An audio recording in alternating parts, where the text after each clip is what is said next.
Hello everybody, Eric again. Like and subscribe. Here we go. Let's talk about Alben W. Barkley.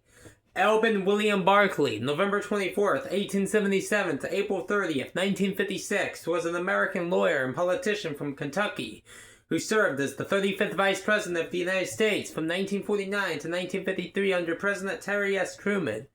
In 1905, he was elected to local offices, and in 1912 as a U.S. Representative, serving in both houses of Congress. He was a liberal Democrat, supporting President Woodrow Wilson's New Freedom domestic agenda and foreign policy, endorsing prohibition, and denouncing premature betting. Barkley narrowly lost the Kentucky Democratic gubernatorial primary in 1923 to fellow Representative J. Campbell Cantrell. In 1926, he unseated Republican Senator Richard P. Ernst. In the Senate, he supported the New Deal approach to handling the Great Depression in the United States. Democrats chose him to succeed the Senate Majority Leader Joseph Taylor Robinson upon Robinson's death in 1937. His 1938 re-election bid was an intense, bitter victory against Governor A.B. Happy Chandler. When World War II focused President Franklin D. Roosevelt's attention on foreign affairs, Barkley gained influence over the administration's domestic agenda. He resigned as floor leader after Roosevelt ignored his advice and vetoed the Revenue Act of 1943.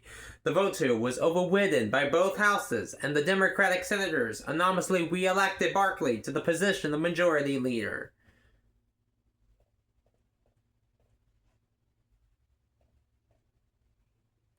Barkley had a good working relationship with Senator Harry S. Truman, who became vice president and then president in 1945, with Truman's popularity waning into entering the 1948 Democratic National Convention.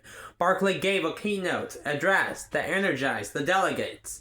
Truman selected him as his running mate for the upcoming election, and the Democratic ticket scored an upset victory against Thomas Dowry and Orr Warren of the Republican Party. Barkley took an active role in the Truman administration, acting as its primary spokesman, especially after the Korean War required the majority of Truman's attention.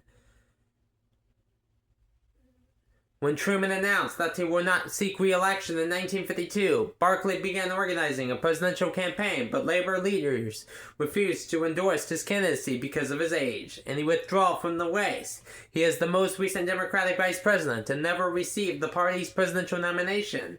He retired but was coaxed back into public life, defeating a competent Republican Senator John Sherman Cooper in 1954. Barkley died of a heart attack on April 30th, 1956. Bye for now.